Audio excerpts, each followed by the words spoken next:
Jadi orang-orang yang cinta kepada Rasulullah yang setelah Rasulullah wafat, maka itulah orang-orang yang akan mendapatkan rahmat yang paling banyak. Maka Rasulullah setelah itu langsung menyampaikan, orang-orang yang dicintai Allah dan aku mencintainya nanti adalah orang-orang yang setelah aku wafat, maka mereka merindukanku, mereka mencintaiku, dan mereka menjalankan sunnah-sunnahku, dan dia adalah ahlul baitku, dia adalah keluargaku, dan dia adalah orang yang dicintai Allah dan aku juga mencintainya. Allahumma sholli ala Muhammad ya Rabbi sholli alaihi wasallim. Jadi saya kemarin itu sempat mendengar cerita ini, Gus Taufik ya. Dia cerita bahwa jenengan bermimpi bertemu dengan Rasulullah. Terus kemudian Gus Taufik bercerita bahwa Rasulullah pesan ke jenengan dalam mimpi kemarin, diminta adzan di sini. Saya sungguh senang dan sungguh pengen tahu dan pengen ketemu jenengan ini, Pak. Artinya bermimpi bertemu Rasulullah itu bukan hal yang mudah, tapi hal yang sangat susah. Dan jenengan mendengar kabar ini, jenengan bermimpi bertemu Rasulullah sudah 2 kali, waktu umroh dan 2 hari lalu gitu. Ini sungguh bagi saya, menurut saya luar biasa gitu. Sangat luar biasa, dan bermimpi bertemu dengan beliau kan gitu. Nah, memang Rasulullah juga pernah menyampaikan kepada para sahabatnya, dia bilang bahwa nanti setelah aku wafat, kemudian siapa umatku yang nanti bermimpi denganku, maka dia adalah benar dan bermimpi dan bertemu denganku. Dan itu Rasulullah yang menyampaikan. Makanya saya begitu mendengar, saya tadi mohon maaf sempat nanya-nanya Rasulullah apa yang disampaikan Rasulullah pertama kali ketika bertemu. Rasulullah salam ngomongkan ketika bertemu, makanya saya tanyakan itu. Kemudian Rasulullah salam ngomongkan apa yang disampaikan oleh Rasulullah, karena orang-orang yang bertemu dengan Rasulullah adalah orang-orang yang akan dirahmati oleh Allah dan itu akan bertemu dengan Rasulullah yang sesungguhnya. Dan saya pernah bercerita ketika seorang badui ini bukan orang yang alim di dalam satu hadis ini, bukan orang yang banyak ilmunya, bukan. Tetapi ketika mereka berkunjung ke makam Rasulullah dan mereka langsung mengucapkan salam di makam Rasulullah, Assalamualaikum ya Rasulullah, Assalamualaikum ya Nabiullah, Assalamualaikum ya Habibullah wa rahmatullahi wa barakatuh. Kemudian orang Badui ini langsung mengatakan, ya Rasulullah, aku datang ke sini bukan untuk apa-apa. Saya datang ke sini bukan untuk mau apa-apa, tapi saya datang ke sini aku ingin menyampaikan bahwa aku cinta kepadamu. Orang Badui menyampaikan kepada Rasulullah seperti itu ketika di makamnya. Maka setelah itu kemudian langsunglah orang Badui setelah berdoa yang sangat pendek dan menyampaikan kepada Rasulullah salamnya, kemudian dia pergi. Dan di belakangnya ini adalah seorang waliullah, dan kemudian seorang waliullah meminta kepada Allah, ya Allah, aku bisa bertemu dengan Rasulullah. Maka kemudian tak berapa hari kemudian bahkan langsung bermimpi orang ini bertemu dengan Rasulullah. Maka orang ini bertanya kepada Rasulullah, ya Rasulullah, sesungguhnya siapakah yang tadi orang yang memohonkan dan orang yang berdoa kepadamu dan menyampaikannya, aku ingin tahu ya Rasulullah, dia adalah siapa? Maka Rasulullah langsung menyampaikan kepada seorang yang kekasihnya Allah seorang waliullah dan mengatakan bahwa nanti aku akan bersama orang yang tadi itu yang akan menemaniku di syurga. Kemudian bertanya seorang waliullah, orang yang alim itu, siapakah ya Rasulullah mereka? Dia adalah orang yang sangat cinta kepada aku. Jadi orang-orang yang cinta kepada Rasulullah yang setelah Rasulullah wafat, maka itulah orang-orang yang akan mendapatkan rahmat yang paling banyak. Sama ketika seseorang ketika bertanya kepada ketika Rasulullah bertanya kepada para sahabatnya yang saya pernah ngaji di tempat jenengan di sini juga. Maka kemudian bertanya Rasulullah, wahai sahabatku, siapakah orang yang dicintai Allah dan aku juga mencintainya? Maka para sahabat mengatakan, ya Rasulullah, orang yang dicintai Allah dan kau mencintainya adalah Nabi Musa ya Rasulullah. Kemudian Rasulullah mengatakan, bukan wahai sahabatku, karena Nabi Musa itu adalah seorang nabi yang bisa langsung bertemu denganku, yang langsung bisa ngobrol sama aku. Dan Nabi Musa pernah 3 hari bersama-sama denganku, kata Allah di dalam kitab yang dituliskan. Bahkan ketika 3 hari Nabi Musa berjalan-jalan dengan Allah, ada di dalam kitab itu ditulis 114.000 kalimat pembicaraan antara Nabi Musa dengan Allah. Panjang perbicaraan selama 3 hari itu. Kemudian bertanya apa yang dibicarakan di sana, adalah di sana orang-orang yang akan mendapatkan syafaat dan orang-orang yang dicintai Allah. Maka tentulah wahai sahabatku, kalau Nabi Musa pasti dicintai Allah dan aku juga mencintainya, kata Rasulullah. Maka ditanya lagi oleh sahabat, kalau begitu siapa ya Rasulullah yang kau mencintainya dan Allah juga mencintai? Sahabat menyampaikan, kalau begitu para nabi ya Rasulullah. Maka Rasulullah menjawab, kalau para nabi-nabi Allah pasti Allah cinta dan aku juga mencintai, karena mereka adalah utusannya Allah. Maka para sahabat masih penasaran, bertanya lagi, kalau begitu kami ya Rasulullah para sahabat-sahabatmu. Maka Rasulullah menyampaikan, kalau engkau wahai para sahabatku, engkau tahu bahwa aku telah mendapatkan mukjizat dari Allah sehingga engkau mencintaiku. Bukan itu maksudku, kata Rasulullah. Maka Rasulullah langsung menyampaikan kepada para sahabatnya, dan sahabatnya bertanya, manhum ya Rasulullah, kalau begitu siapa ya Rasulullah yang dicintai oleh Allah dan engkau juga mencintainya? Maka Rasulullah setelah itu langsung menyampaikan, orang-orang yang dicintai Allah dan aku mencintainya nanti adalah orang-orang yang setelah aku wafat, maka mereka merindukanku, mereka mencintaiku, dan mereka menjalankan sunnah-sunnahku, dan dia adalah ahlul baitku, dia adalah keluargaku, dan dia adalah orang yang dicintai Allah dan aku juga mencintainya. Sama kayak orang Badui tadi, ketika ke makam Rasulullah mereka mengucapkan salam begitu, assalamualaikum ya Rasulullah, assalamualaikum ya Nabi Allah, assalamualaikum ya Habibullah wa rahmatullahi wa barakatuh. Kemudian ada seorang waliullah yang bertanya, siapa? Ternyata dia adalah orang yang akan menemani Rasulullah SAW. Adalah mereka yang tidak pernah bertemu dengan Rasulullah, orang yang gak pernah sama sekali bertemu dengan Rasulullah karena Rasulullah sudah wafat. Inilah kita, kalau kita cinta kepada Rasulullah, maka kita juga akan bisa bertemu dan kita akan dicintai Allah dan dicintai Rasulullah. Makanya begitu Mustafik bercerita bahwa Mbah ada tukang beca yang bermimpi bertemu dengan Rasulullah, saya langsung ingin ketemu dengan dia. Apa yang dilakukannya, apa yang menjadi keistiqomahannya sampai kemudian bisa bertemu dengan Rasulullah. Ini bagi saya sangat luar biasa. Orang-orang yang nanti di akhirat, orang-orang yang akan mendapatkan tempat yang sangat mulia nanti ada 2, dan mereka hampir ada 2 persamaan yang sama. Yang satu adalah ahlul Quran. Ahlul Quran mereka akan mendapatkan tempat yang sangat mulia. Siapakah yang disebut ahlul Quran itu? Ahlul Quran bahkan di dalam hadis itu Sayyidah Aisyah radhiyallahu anha pernah mengatakan, nanti orang-orang yang ahlul Al-Quran, orang-orang yang selalu menghafal Al-Quran, orang-orang yang istiqomah dengan Al-Quran, dan orang-orang yang hidup dengan Al-Qurannya, maka mereka akan mendapatkan tempat yang sangat mulia. Bahkan ketika malaikat Israel ketika mengambil nyawanya, maka Al-Quran yang telah dibacanya itu akan menemani orang yang akan diambil nyawanya oleh malaikat Israel. Bahkan ketika mereka akan dimasukkan ke dalam kubur, maka Al-Qurannya itu yang telah dibacanya, mereka akan menemaninya.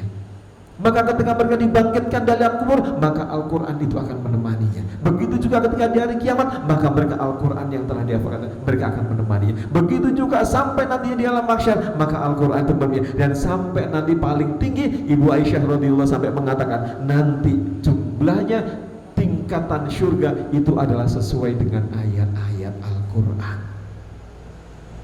Nanti suatu ketika manusia itu ketika nanti di alam mahsyar, ketika nanti orang sudah proses itu kemudian diminta untuk membaca Al-Quran, bacalah Al-Quran. Maka kemudian begitu dibaca dengan sangat baik dan penuh rasa cintanya kepada Allah sangat besar membaca Al-Quran, maka mereka akan menaiki surga yang lebih atasnya lagi. Kemudian diminta membaca lagi, maka begitu diminta membaca, maka mereka akan masuk ke dalam surga yang lebih atasnya lagi. Begitu mereka diminta membaca, maka mereka ada di atasnya surga yang di atas lagi. Sampai ketemu dengan Rasulullah SAW adalah orang-orang yang ahlul Quran. Orang-orang yang ahlul Quran itu tidak mesti adalah orang-orang yang selalu hafal Al-Quran, tapi orang-orang yang memperhatikan untuk kepentingan-kepentingan Al-Quran, orang-orang yang peduli kepada Al-Quran juga sama, mereka ada bagian daripada ahlul Quran. Jadi kalau orang-orang yang ahlul Quran itu orang-orang yang sangat mulia, orang-orang yang sangat luar biasa. Bahkan orang itu akan sangat disegani, bahkan malaikat pun nanti juga akan segan. Kalau malaikat segan, apalagi manusia. Sampai nanti di hari kiamat pun orang-orang yang ahlul Quran juga sama ketika orang-orang yang membaca sholawat. Orang-orang yang membaca sholawat ini sampai suatu ketika Rasulullah didatangi oleh malaikat Israel, didatangi oleh malaikat Israfil, didatangi oleh malaikat Jibril, dan mereka menyampaikan kepada Rasulullah, ya Rasulullah, kalau nanti ada umatmu yang membaca sholawat 10 kali karena cinta kepadamu ya Rasulullah, maka aku akan bersujud kepada Allah dan aku akan memintakan maaf orang-orang yang membaca sholawat karena cinta kepadamu ya Rasulullah. Aku tidak akan mengangkat kepalaku ya Rasulullah sebelum orang itu dimaafkan oleh Allah. Sama ketika malaikat Israel menyampaikan kepada Rasulullah, ya Rasulullah, nanti kalau ada umatmu yang membaca sholawat karena cintanya sangat besar kepadamu, karena sangat rindunya sangat besar kepadamu, maka ketika aku akan mengambil nyawanya, maka aku akan samakan ketika aku mengambil nyawanya para nabi-nabinya Allah. Ada persamaan ketika orang yang selalu ahlul Quran sama orang-orang yang membaca sholawat. Orang-orang itu sama-sama mendapat tempat yang sangat mulia. Sama ketika kemudian malaikat Israfil, maka Israfil juga menyampaikan kepada Rasulullah, ya Rasulullah, nanti kalau suatu ketika kemudian hambamu kemudian dibangkitkan di alam kubur dan akan berjalan ke alam mahsyar, maka aku akan bawakan payungnya. Sama dengan orang-orang membaca Al-Quran, seorang ahlul Quran. Orang-orang yang ahlul Quran juga sama ketika mereka di sana, maka ahlul Quran, orang-orang itulah yang akan menemani mereka ke dalam alam mahsyar. Sama nanti. Bahkan ketika nanti di Siratal Mustaqim, Al-Quran itu juga akan menemani orang-orang yang orang hafal Al-Quran, orang-orang yang menjalankan Al-Quran, dan orang-orang yang mengimani Al-Quran dengan secara baik. Sama orang-orang yang membaca sholawat sampai suatu ketika, maka ada namanya Ubaid bin Ka'ab itu menyampaikan kepada Rasulullah SAW, ya Rasulullah, aku setiap berdoa maka seperempat doaku untukmu ya Rasulullah, aku selalu baca sholawat untukmu, setelah itu aku berdoa. Maka Rasulullah menyampaikan kepada Ubaid bin Ka'ab, wahai Ubaid, kalau engkau membacanya sholawat lebih banyak, maka itu akan jauh lebih baik, katanya Rasulullah. Maka kemudian langsung Ubaid bin Ka'ab menyampaikan kepada Rasulullah, ya Rasulullah, kalau begitu setengah dari doaku, aku akan membaca sholawat terlebih dahulu kepadamu ya Rasulullah. Maka Rasulullah menyampaikan, kalau engkau tambahkan akan jauh lebih bagus. Maka kemudian langsung Ubaid bin Ka'ab menyampaikan, ya Rasulullah, kalau begitu sepertiga dari doaku, aku akan bersolawat kepadamu ya Rasulullah. Maka Rasulullah menyampaikan apa? Kalau engkau tambahkan akan jauh lebih baik. Maka lalu kemudian Ubaid bin Ka'ab langsung menyampaikan kepada Rasulullah, ya Rasulullah, kalau begitu seluruh doaku, aku akan membaca sholawat untukmu ya Rasulullah. Maka Rasulullah menjawabnya, itu jauh lebih baik. Artinya apa? Artinya orang-orang yang membaca sholawat, orang-orang yang karena rindunya kepada Rasulullah, karena cintanya kepada Rasulullah, kemudian mereka membaca sholawat, maka doanya pun akan terkabulkan, walaupun mereka tidak mengatakan, ya Rabbi, berikanlah aku ini misalnya. Tapi dengan sholawat itu, maka Allah pun akan memberitahukan kepadanya. Kenapa begitu mulianya sholawat? Ya, karena Allah pun juga bersolawat untuk Rasulullah, malaikat juga bersolawat untuk Rasulullah. Makanya orang-orang yang beriman diminta untuk banyak bersolawat. Malah Syekh Muhammad itu seorang guru di Madinah itu menyampaikan, bertanya, ada seorang yang bertanya, Syekh, kalau malam Jumat atau Jumat lebih baik mana antara membaca Al-Quran dengan bersolawat? Nah, dia pernah dengar pertanyaan itu kan? Maka seorang Syekh Muhammad langsung mengatakan, kalau malam Jumat, dan malam Jumat itu adalah ada malaikat yang khusus mencatat orang-orang yang membaca solawat, dan langsung solawat itu langsung disampaikan kepada Rasulullah. Maka kemudian malaikat itu kalau setiap malam menjelang malam Jumat atau Jumat itu disediakan dua buku dan dua tulisan, dua pulpen, boleh katakan mungkin, siapakah orang-orang yang membaca solawat. Maka kemudian Syekh Muhammad mengatakan, kalau untuk malam Jumat dan Jumat maka lebih perbanyaklah membaca solawat. Ini adalah permintaannya Rasulullah. Permintaannya Rasulullah kalau malam Jumat dan Jumat mereka adalah untuk berbanyak membaca salawat. Karena apa? Nanti ketika orang-orang yang mereka adalah ikhlas karena cintanya kepada aku membaca salawat, maka ketika mereka di alam kubur, maka ketika malaikat Israel mengambil nyawanya, ketika mereka di alam kubur, mereka dibangkitkan, mereka di hari kiamat, mereka di alam mahsyar, sampai akhirnya, maka salawat dan syafaatnya Rasulullah inilah yang banyak membantu orang-orang yang banyak baca salawat. Makanya kalau bisa, saya tadi sempat bertanya kalau malam Jumat puasa salawatan enggak, katanya libur. Kalau bisa malam Jumat jangan libur ya, karena salawat ini sangat besar, sangat besar. Jangan sampai karena puasa jadi ngaji. Memang benar bahwa satu bacaan untuk mendibu 10 balas dengan 10 kebaikan, tetapi membaca salawat juga tidak akan kalah. Permintaan Rasulullah adalah ketika malam Jumat bacalah salawat itu permintaannya Rasulullah. Karena nanti itulah orang-orang yang mendapatkan syafaatnya.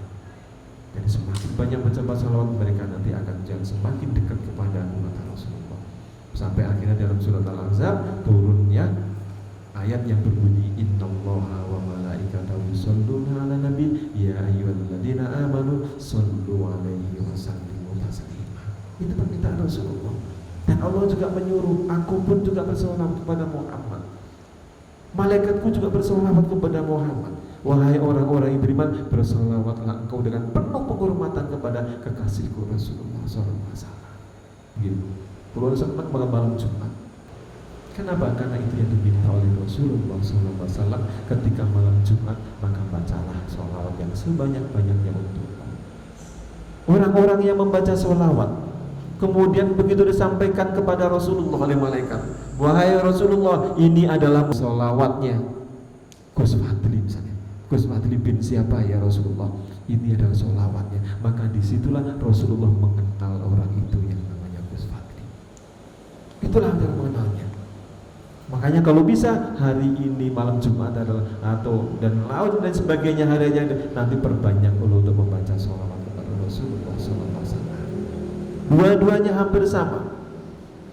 Ketika mereka sama, sholawat membaca Al-Quran, mereka sama-sama punya tempat yang sangat mulia ketika nanti mereka begitu di alam kubur, kemudian di hari kebangkitan, kemudian mereka di hari kiamat, di alam mahsyar, sampai mereka bertemu dengan Allah, mereka juga sama. Mereka yang bisa memberikan syafaat nanti adalah dua. Kalau Allah adalah Rasulullah SAW. Makanya kalau bisa adik-adikku sekalian semua, tetaplah kalau malam Jumat ada sholawatan juga, perbanyaklah sholawat. Jadi kalau malah yang tadi saya bilang itu, malah kalau biasa dia kalau hari Jumat, hari biasa, kalau misalkan hari begini, hari biasa misalnya menjelang subuh sampai isya, misalnya kita dapat 2.000. Tapi kalau menjelang hari malam Jumat harus jauh lebih banyak sholawatnya. Harus kita tunjukkan bahwa kita juga cinta kepada Rasulullah SAW. Orang-orang yang cinta kepada Rasulullah, orang-orang yang cinta kepada Allah, inilah orang-orang yang sempurna imannya. Kalau orang-orang masih belum bisa mencintai Allah dengan sepenuh hatinya, belum bisa mencintai Rasulullah dengan sepenuh hatinya, mereka belum menjadikan orang-orang yang imannya sempurna katanya. Jadi harus bisa mulai mencintai Allah, mencintai Rasulullah dan sebagainya. Dan adik-adikku semua yang menghafal Al-Quran, semangatlah selalu. Karena adik-adik semuanya akan menjadi orang-orang yang sangat mulia di sana. Nah, apakah orang-orang yang menjadi ahlul Quran itu adalah orang-orang yang hafal Al-Quran? Enggak, orang-orang yang memperhatikan Al-Quran, orang-orang yang peduli kepada orang-orang yang menghafal juga sama, mereka juga bisa disebut sebagai ahlul Quran. mendapatkan pahala. Mereka juga akan mendapatkan pahala orang-orang yang memberikan dukungan kepada orang-orang yang menghafal Al-Quran. Orang-orang yang mencintai Al-Quran juga sama, mereka bisa disebut dengan Ahlul Quran. Tentu tingkatannya lebih tinggi orang-orang yang hafal Al-Quran. Jadi adik-adikku sekalian semuanya semangat. Apapun yang ada belajar di sini semangatnya. Kalau kalian mau belajar, mau hafal dimanapun, mau di kursi, mau di mana, pokoknya merasa nyaman, lakukanlah. Gak usah sungkan, ya bos, gak usah sungkan. Pokoknya mau hafal mau dimanapun yang nyaman, gak usah merasa sungkan. Karena saya ingin bahwa kalian adik-adik semuanya menjadi orang-orang yang cinta Allah, orang-orang yang cinta Rasulullah, dan orang-orang yang kembali dengan penuh rasa rindu kepada Allah. Saya ingin bahwa kalian adik-adik semuanya bisa lebih semangat untuk menjadi orang yang ahlul Quran. Orang-orang ahlul Quran adalah mereka adalah menjadi ahlullah, orang-orang yang menjadi keluarganya Allah. Nah inilah yang kita harus kita capai secara bersama-sama. Ya, terima kasih Pak, jenengan sudah rawuh. Saya memang ingin tahu, bagi saya luar biasa Pak. Saya itu aja kalau mendengarkan cerita Rasulullah mengatakan cinta kepada sahabatnya itu saya langsung iri. Jadi irinya bukan karena iri sakit hati, bukan. Kayak ini kok ini ya yang mendapatkan salam gitu kan. Karena orang-orang yang mencintai Rasulullah, begitu ada orang lain bertemu dengan Rasulullah, maka mereka pasti akan ingin tahu kenapa dia bisa bermimpi lebih dulu. Tapi bukan berniat untuk jelek. Artinya disitulah kadang-kadang orang yang sama-sama cinta kepada Rasulullah, maka begitu disebut orang yang kekasihnya, pasti kita juga akan mencintainya. Jadi itu Gus yang kita bisa sampaikan. Allahumma sholli